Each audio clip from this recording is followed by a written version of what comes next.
Good evening. My name's Gary Cohen, and I am the director of Video Violence, as well as Video Violence 2 and Captives.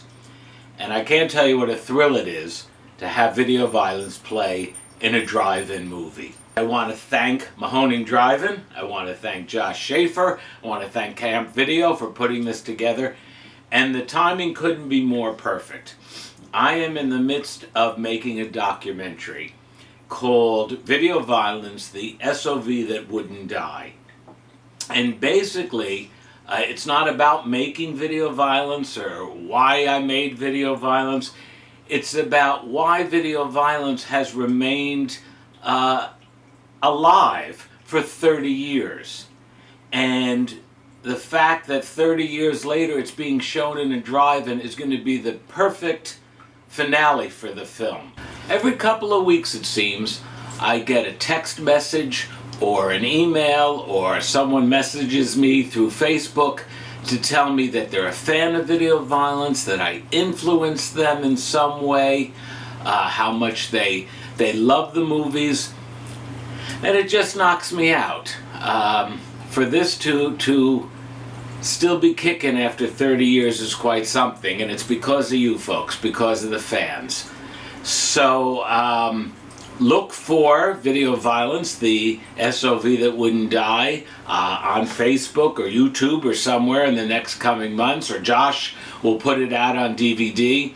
But most important, thank you for supporting the film, and have a great time watching it on the big drive-in screen and the tiny little speakers. Thanks. I've probably seen the movie over 10 times. It's a classic. I find new things to admire each time. So like, at first I was just like, wow, this gore and like this special effects are really good. But when you break down to like the storyline and the character choice, like all the actors fit everything perfectly. Nothing seems out of place. The sequel is almost better than the original because they did something different that not a lot of horror movies did. He took it and had the same characters and everything, and instead of just making another movie exactly same like the original, he changed the format of it, which I think with video violence, when it's about cheap thrills and like getting your fix kind of with the genre, he took it and just amped it up to another level.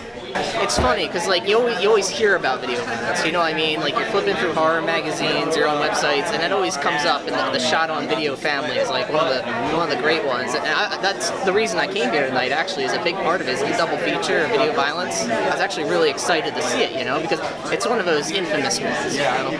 So and I loved it, honestly. I thought it was fantastic. I love the cold opening. I love the characters. Like I came in with fairly low expectations, and it kind of blew me away, honestly. I think video violence should be required viewing, I think, for anyone who really wants an understanding of what shot on video really means.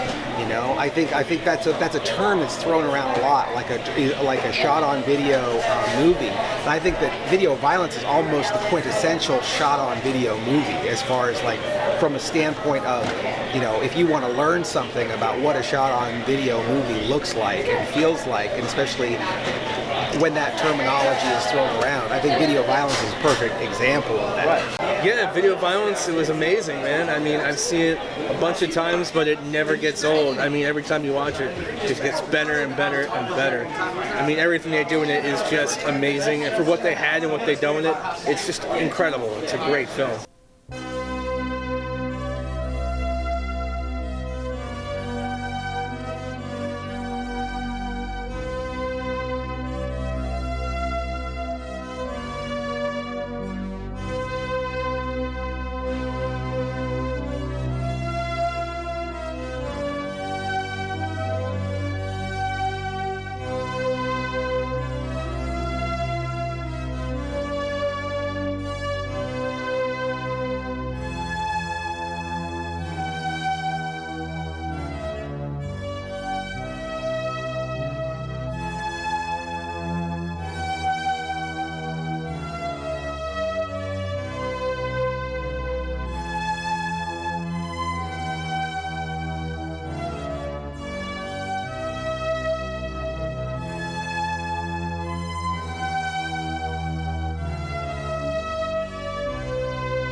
I don't think I can think of another title that has as much of a staying power as Video Violence.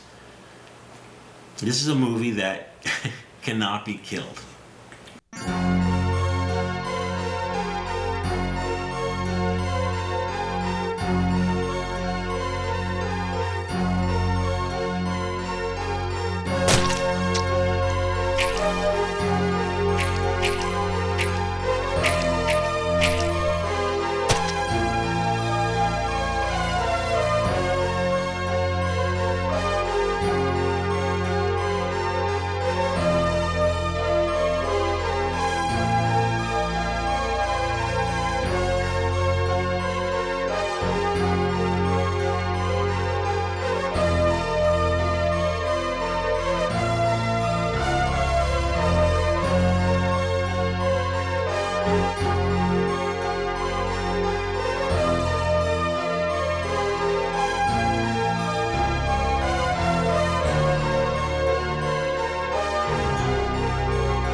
So back in the early 2000s, not too early, probably around 2003, 2004, I get a call at my office from Gary Cohen, who says, "Hey, I'm Gary Cohen, and I directed Video Violence 2, and Captives. Would you be interested in putting these films out?" So Gary Cohen visited my office, pitched the idea of just giving me these films with the request of any merchandise that comes out. Can I please get a copy on DVD? If there's a poster, I'd like a poster. Whatever there is, I need a copy of it. I said, great. He brought boxes over, and they were huge boxes. These are big boxes with big, beefy tapes. I'm talking about, like, you know, crazy size tapes that, you know, in today's day and age, you wouldn't know what to think. Gary brought these huge boxes into my office, and I remember exactly where I put them. I put them in a phone room. It's where like a fax machine was and all the phone lines. And they sat to the point where they collected dust. I mean, they sat and they sat and they sat. Eventually, I hired a young man named Joseph Colbeck. And this was a kid who lived for crazy cult movies. Boy, do I have a project for you.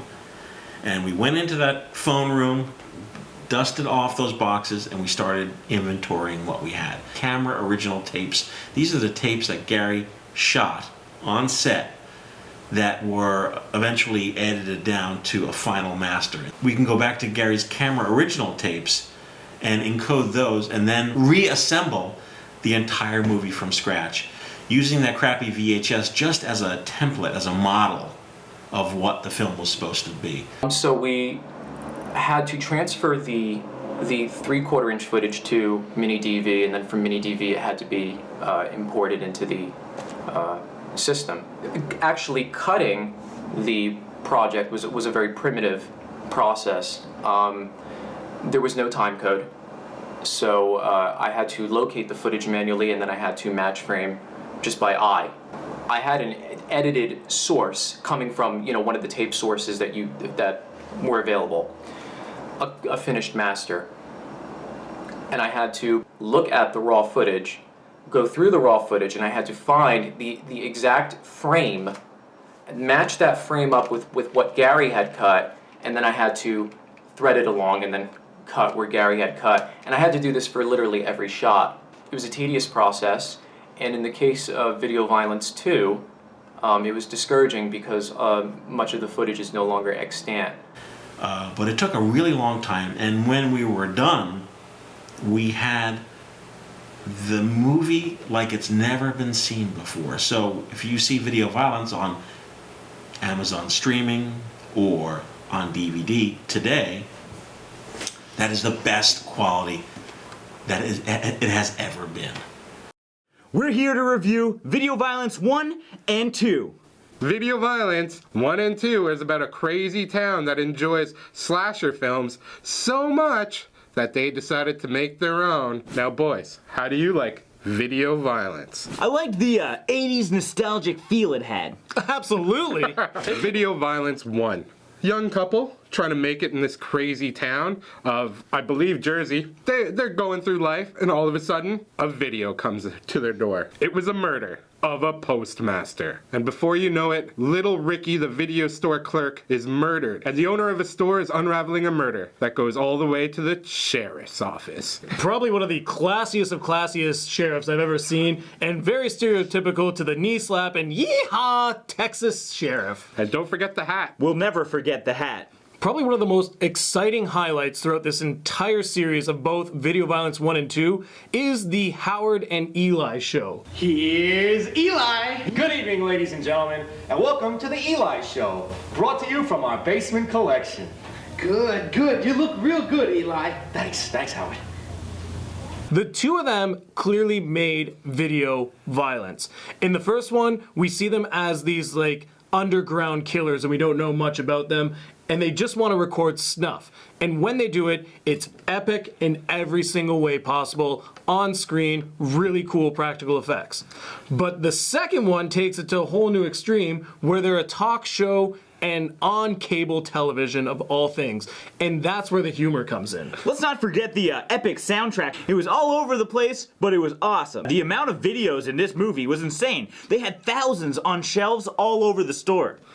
Don't be ridiculous. They had hundreds.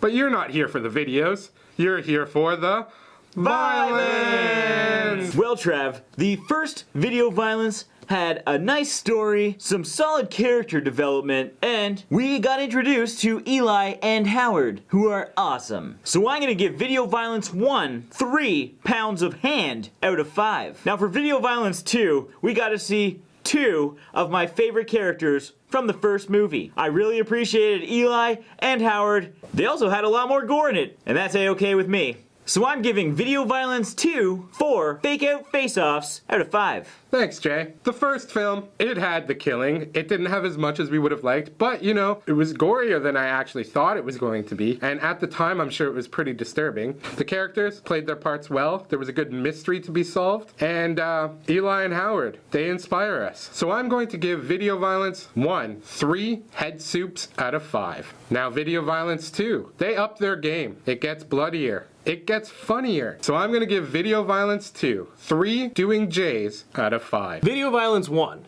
You had a really unique story, and I liked how you presented yourself. You took the whole found footage, mystery genre to a different level that not many people have done before, and it delivered through Howard and Eli. So with that being said, I'm going to give Video Violence 1 3 vampires searching for love out of 5. Now on to Video Violence 2. This had a completely different format, but it delivered. It was fantastic. The whole news broadcast was hilarious, but they kept that cool gore and kill scenes that were really epic from the first one. So that being said, I'm going to give Video Violence 2 4 vampires seeking for love sequels out of 5. The film's entirely shot on video, and I particularly like that. Some people may not like that, but I really liked it because it reminded me when I was younger and I had an old 80s video camera, and I used to shoot a lot of short films on it, and this had the same exact picture quality of them short films that I used to make. The soundtrack is it's like all 80s synthetic music that's just made for the film. They're not like actual songs or anything else. They were just directly made for the movie, and I really kind of liked them. And if you notice in the beginning credit sequence, you hear it there. It's a really sort of catchy song. It's a little on the, you can tell it's they didn't have a big budget to make it, but overall I really like the soundtrack, the synthetic sound of it. Okay, overall I would give the film 6 out of 10 blood splats. I thought the story was fairly original, and I really did like it. If you're into 80s B movies, 80s low budget slasher type films, I would definitely check this one out. Now, the shot on video film that I enjoyed the most is Video Violence by Gary P. Cohen. It's about a couple that open up a video store in town, and a mysterious video is dropped off through the drop slot, and it's what's on the tape that makes this movie so scary. From there, the fun starts. Excellent kills, tremendous 80s music, and just downright gritty family fun, and well worth a look. It's about videos, you know, so I think that kind of captures the time, you know, because there's the whole video renting thing, you know, and it's not like just an item, it's like a testament to society, you know, because it's not like something substantial, it's something rented, you know, like cheap thrills. That is just kind of like the whole plot of the movie, you know, the whole idea. Video Violence, the first movie, this movie is great. I'm going to give it, this is another one of those movies, I'm going to give 3 chainsaws. This is easy. The story is there. There's a really good story behind it. Video Violence 2, not so good. I will give this 1 chainsaw. That's pretty much it. You get disc art, which looks like the cover art, and then you get this, again, with Cam Motion Pictures, they give you like a little 2 or 3 page booklet. You know. Now the extras on this disc, there's only a couple of them. One's a commentary for the first film, and an interview with Gary P. Cohen includes never before seen footage. The interview with Gary P. Cohen is really interesting because he talks about how he got this movie made and what it cost, and what he did between this film and another film called Captives, which probably will never see the light of day. I was introduced to Video Violence by a local mom-and-pop video store in my hometown, and I found that it had a lot going for it as a movie. So much more than a lot of other shot-on-video horror flicks at the time. Even that opening scene builds a fair amount of suspense. There's some nice long zooms, you know, thinking of it from a videographer, I guess. And some really nice little attention to detail. When he grabs the bat while the girl is in the changing room, he's holding it just right so that you can read that it says Thumper on it. There was kind of a fair amount of humor hidden in Video Violence. it wasn't just a simple gore movie. It actually had a story, and that story sucked you in, and you were there till the end. Video violence was an incredibly clever idea when you think about it. It's basically setting a gory movie in the setting of a video store where a lot of the patrons rent gory movies. Basically, video violence itself would end up on the shelves of an independent video store, being a gory movie for people who love to rent gory movies. It's almost self-fulfilling prophecy that it would be as successful as it's been. I remember going to a horror convention and running into William Butler from Friday the 13th Part 7 and Texas Chainsaw Massacre 3. At the time I was wearing my video violence t-shirt, and while we were talking he looks at it and asks, "You've seen video violence?" And after I told him yeah, we got into a whole conversation, and he's seen the film, he loves it, and he told me that he was really happy that a lot of younger audiences are watching these films and appreciating them for what they are. My favorite scene in video violence by far has to be the scene in the video store with the mother and her child, and she brings up a tape to the counter and asks for the rating. The owner tells her rated R, and she asks, "Is that for any nudity?" And he doubts that there's any nudity and just assumes that it's all violence. And once she hears that, she says, "Okay, no problem, then my kids can watch it tonight." That scene always made me think of my youth, because for the most part I can get away with watching movies with a lot of violence and gore, but if it included any nudity or sexual content of any sort, then I would immediately be restricted from watching it. It always made me think of how normal body parts was taboo, but watching heads getting cut off and bodies being blown up was okay to watch for the most part. I just never understood that as a child.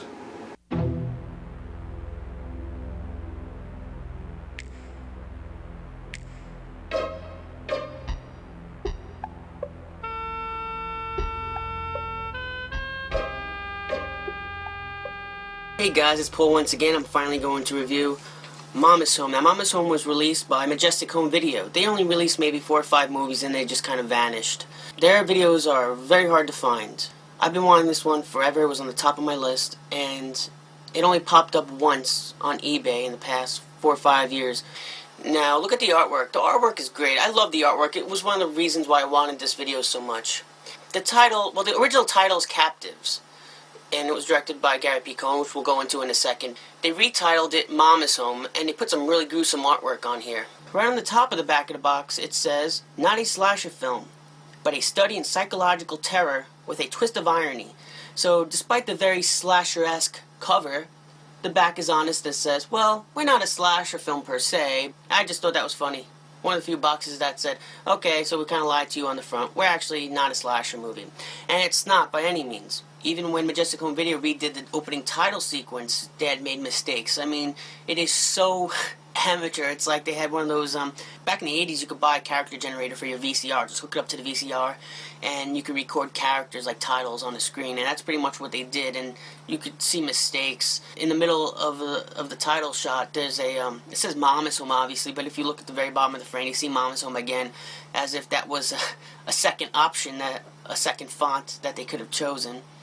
And they just kind of left it there. It looks stupid. It's on the very bottom. You can see it. You're supposed to hide that stuff. You're supposed to add some spaces so it's out of the frame. It's a real shame that Majestic Home Video really did butcher this movie. I mean, I would love to see a full version of this movie because I do think it could have some potential as a serious S.O.V movie.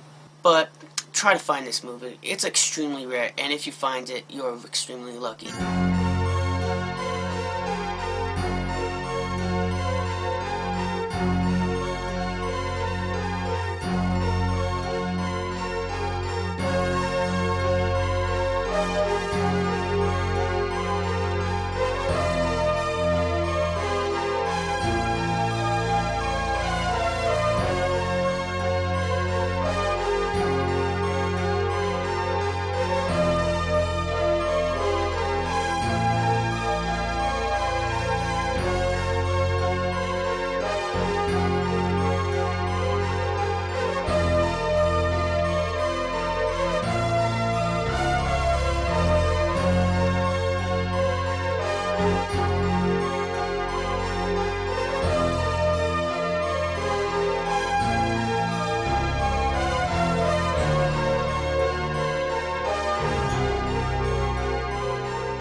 I didn't see Video Violence when it first came out. I saw it, I don't know, for the first time probably about 10 years ago.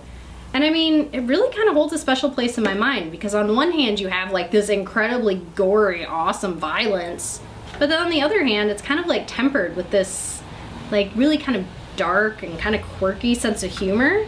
I mean, it's really awesome. And then like there's kind of like a nostalgia to it now because you can't just go into a mom and pop video store, or like, can you even go into a video store at all anymore? Not here in Iowa.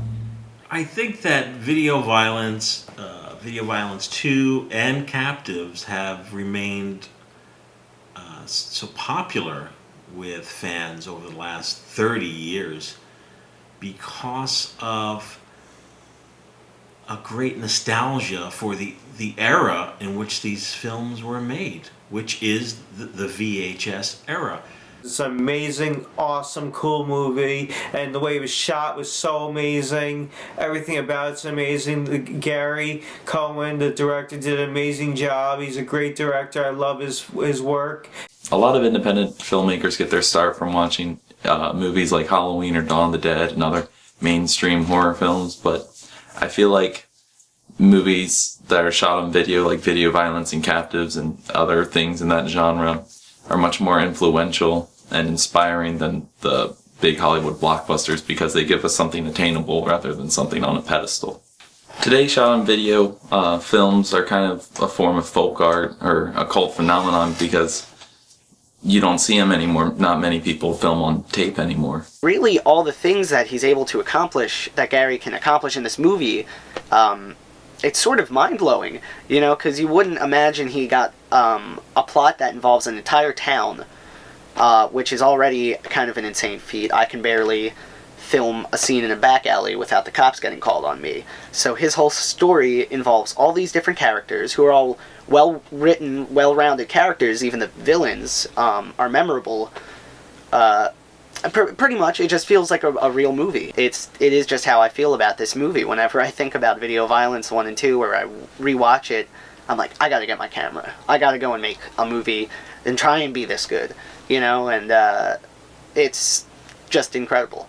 As far as the longevity of Video Violence is concerned, both Video Violence and Video Violence 2, one thing, I think they were a lot more clever than most shot-on-video movies at the time.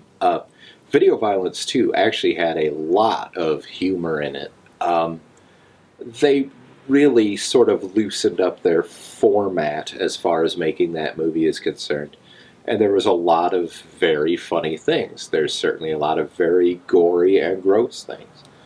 But that's part of it, you know.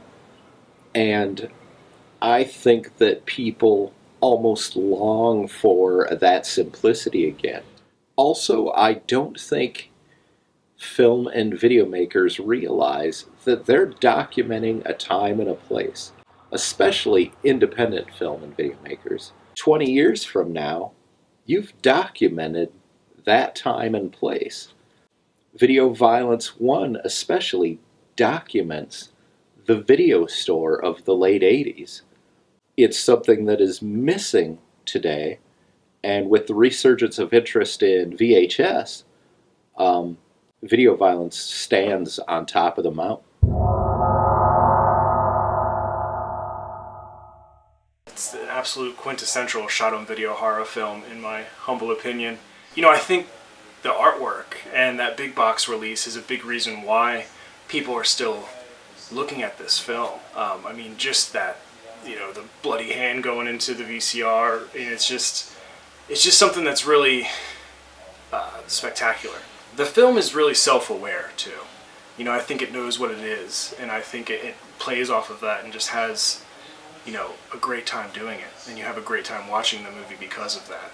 You know, I got to work with Kent Motion Pictures and create an anniversary edition of Video Violence, the Lunch Meat Die Hard Videovore edition. Gary had put together Video Violence 1 and Video Violence 2 into one film and called it Video Violence Redux, and we kind of threw that in there with it. And what we did is created this set that I was just talking about, and you know, put Video Violence 1 and 2 on red VHS tapes, got this killer I'm a Lifer t-shirt recreation that, you know, of course comes from the film. This was just a lot of fun. It was like a dream come true to put together. You know, Video Violence is a huge movie for me. And, you know, just being able to put it back out there and, you know, put it in some beautiful artwork and, you know, just make it come alive again. You know, it puts it in front of people again, and, you know, it champions it and tells people that this movie is really good and really important and a lot of fun. And, you know, that's what I really wanted to do. Just keep it alive, reanimate it, let people know that this movie is still really rad and inspirational and important. So, what does the future hold for Video Violence? Where can it possibly go from here? I think that the possibilities are unlimited, really.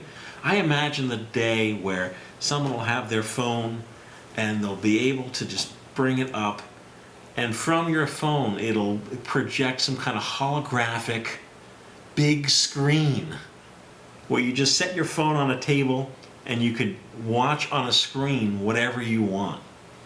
And I think that the film will outlive its creators.